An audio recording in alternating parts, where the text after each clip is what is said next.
नमस्कार, मैं हूं आपके साथ आयुषी शेखावत। हमारे खास प्रोग्राम क्या कहते हैं नरेंद्र मोदी में आज आपको सुनवाएंगे पीएम मोदी का वो ऐतिहासिक भाषण जो उन्होंने 2 फरवरी 2014 को विजय संकल्प रैली मेरठ में दिया था। मोदी जी ने अपने भाषण में कहा कि कांग्रेस ने कभी भ्रष्टाचार को खत्म करने के बारे में नहीं सोचा, क्योंकि कांग्रेस ने हमेशा अपनी जेब भरने का रास्ता खोजा है और देश में जहर बोने का काम किया है। भाइयों बहनों,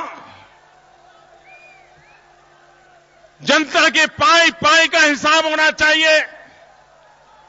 जनता की पाई पाई जनता की भलाई के लिए काम आनी चाहिए। और भाइयों बहनों, मैं आपको विश्वास दिलाता हूं, हम भारतीय जनता पार्टी के सिपाही हैं। हम इस देश के चौकीदार हैं।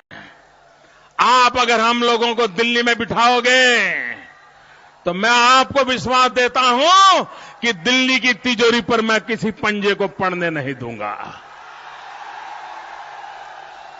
हम चौकीदार बन के बैठेंगे। देश के गरीबों के पैसों के हक को किसी को छीनने नहीं देंगे, ये मैं आपको विश्वास दिलाने आया हूं। भाइयों बहनों, आप मुझे बताइए, मेरे नौजवान मित्रों बताइए, आपके दादा को, आपके पिता को जवाब देंगे? मुझे नौजवान जवाब देंगे? आपके दादा पिता को जिस प्रकार की जिंदगी गुजारनी पड़ी, क्या आप ऐसी जिंदगी गुजारना चाहते हो? आपके पूर्वजों को जो मुसीबत झेलनी पड़ी, आप झेलना चाहते हो? आप बेरोजगारी में जिंदगी गुजारा करना चाहते हो? क्या देश का नौजवान रोजगार चाहता है कि नहीं चाहता है? आपको रोजगार मिलना चाहिए कि नहीं मिलना चाहिए? भाइयों बहनों, मुझे अभी तक समझ नहीं आया है कि नौजवान नौकरी के लिए जाता है, इंटरव्यू के लिए जाता है, तो वो पहले किसी की सिफारिश के लिए रास्ता खोजता है, और सिफारिश नहीं है तो नौकरी मिलती है क्या? बिना सिफारिश नौकरी मिलती है क्या? जरा बोलो तो, पैसे दिए बिना नौकरी मिलती है क्या? इंटरव्यू में पास करेंगे ऐसा वादा देते हैं कि नहीं देते? रुपये लूटते हैं कि नहीं लूटते?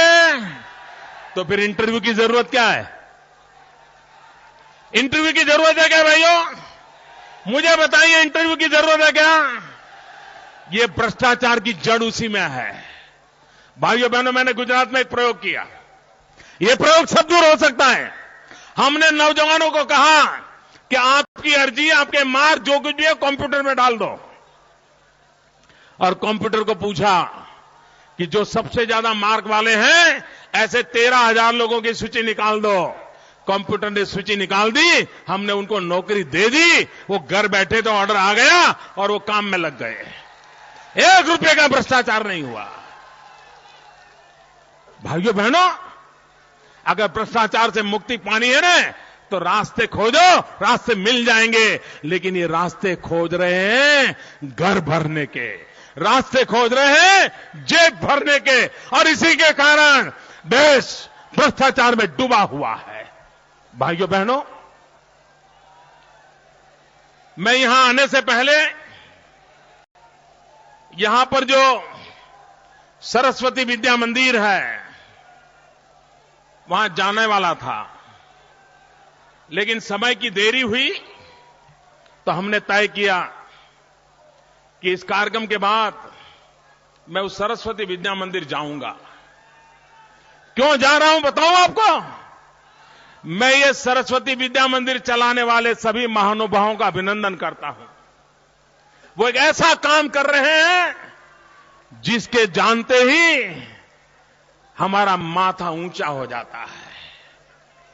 ये सरस्वती विद्या मंदिर इसी मैदान में, इसी चौगान में हमारे जो नॉर्थ ईस्ट के बच्चे हैं, पूर्वांचल के जो बच्चे हैं, नागालैंड, मिजोरम, अरुणाचल प्रदेश, वहां के बच्चों को ला करके यहां पर उनकी शिक्षा दीक्षा का काम करते हैं। आप देखिए, एक तरफ उन दूर सुदूर जंगलों में रहने वाले बच्चों को ला करके उनकी परवरिश करना, उनकी शिक्षा दीक्षा का काम करना, ये हो रहा है, और दूसरी तरफ दिल्ली में मैडम सोनिया जी आपके नाक के नीचे अरुणाचल के एक बेटे को मौत के घाट उतार दिया जाता है। ये मामला गंभीर है। मैं दिल्ली वासियों से भी कहना चाहता हूं, मैं देशवासियों से भी कहना चाहता हूं, कभी अरुणाचल जाके देखिए।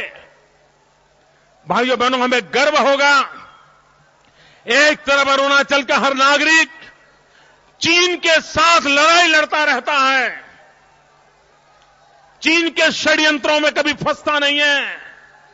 ये अरुणाचल की भूमि ऐसी है, अगर हम एक दूसरे को मिलते हैं तो राम राम बोलते हैं, नमस्ते बोलते हैं। अरुणाचल के लोग एक दूसरे को मिलते हैं तो जय हिंद बोलते हैं, जय हिंद बोलते हैं।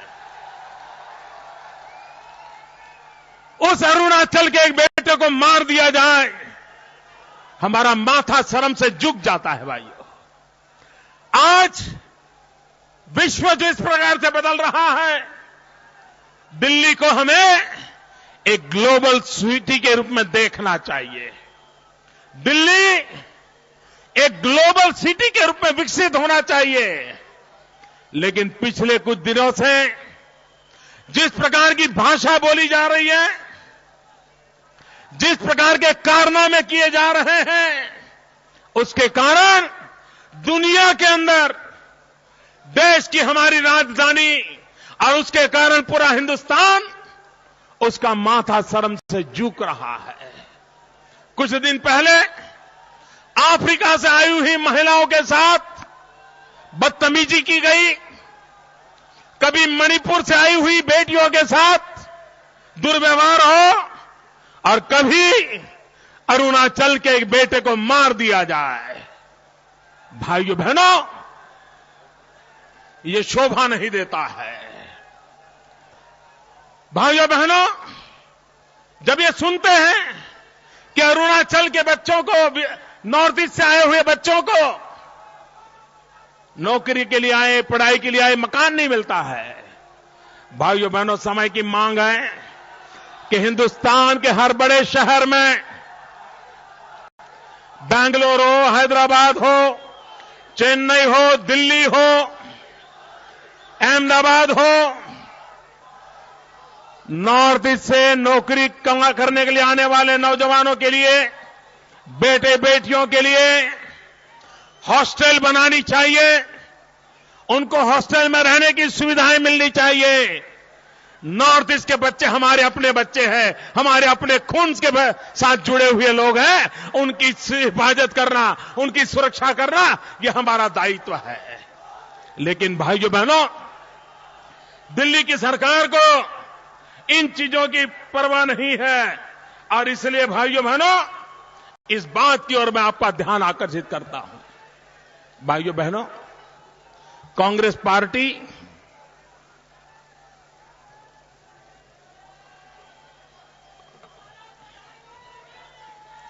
ये कांग्रेस पार्टी को जरा समझने की जरूरत है भैया।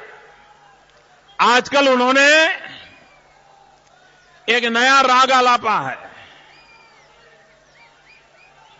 देश जिन मुद्दों की चर्चा करता है, देश जिन मुद्दों के सवाल पूछता है, ये कांग्रेस पार्टी सवाल एक पूछो, जवाब दूसरा देती है। लोग सोनिया जी को पूछ रहे हैं कि किसान आत्महत्या क्यों कर रहा है, तो वो जवाब दे रही है कि लोग जहर की खेती कर रहे हैं, जहर की खेती कर रहे हैं। भाइयों बहनों, ये मैडम सोनिया जी ने आरोप लगाया है कि कुछ लोग जहर की खेती करते हैं। अब भाइयों बहनों, आप तय करिए। कुछ दिन पहले जयपुर में कांग्रेस का अधिवेशन था और वहां श्रीमान राहुल गांधी ने कहा था कि वो सुबह जल्दी जल्दी उठ करके अपनी मम्मी के कमरे में गए थे, मम्मी से मिले थे, तो मम्मी ने कहा था कि बेटा सत्ता जहर होती है। कहा था ना, मैडम सोनिया जी ने राहुल जी को कहा था ना कि सत्ता जहर होती है। कहा था, कहा था। आप मुझे बताइए, सबसे ज्यादा सत्ता पर कौन रहा? देश में पिछले 60 साल में सबसे ज्यादा सत्ता पर कौन रहा? कौन रहा? अगर सत्ता जहर है तो सबसे ज्यादा ये जहर चखने का काम किसने किया? ये किसके पेट में जहर गया? किसका पेट जहर से भरा पड़ा है? ये जहर कौन उगल रहा है? ये जहर कौन उगल रहा है? ये जहर की फसल कौन काट रहा है? ये जहर कौन बो रहा है? भाइयों बहनों, ये कांग्रेस पार्टी का चरित्र है। कांग्रेस पार्टी एक विभाजनकारी पार्टी है। कांग्रेस पार्टी ये विघटनकारी पार्टी है। कांग्रेस पार्टी तोड़ो और राजनीति करो, वोट बैंक की राजनीति करो, एक संप्रदाय को दूसरे संप्रदाय से लड़ाओ, एक जाति को दूसरी जाति से लड़ाओ, एक राज्य को दूसरे राज्य से लड़ाओ। ये कांग्रेस का जहर बोने का काम है। आपको मैं उदाहरण देता हूं। हमारे उत्तर प्रदेश में से अटल बिहारी वाजपेयी ने उत्तराखंड बनाया। उत्तराखंड भी मिठाई बांट रहा था, उत्तर प्रदेश भी मिठाई बांट रहा था, क्योंकि हमने प्यार बोया था, प्यार बोया था।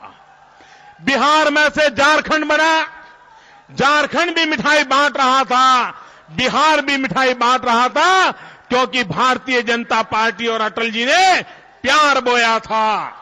मध्य प्रदेश में से छत्तीसगढ़ बना, मध्य प्रदेश भी मिठाई बांट रहा था, छत्तीसगढ़ भी मिठाई बांट रहा था, क्योंकि अटल बिहारी वाजपेयी ने प्यार बोया था।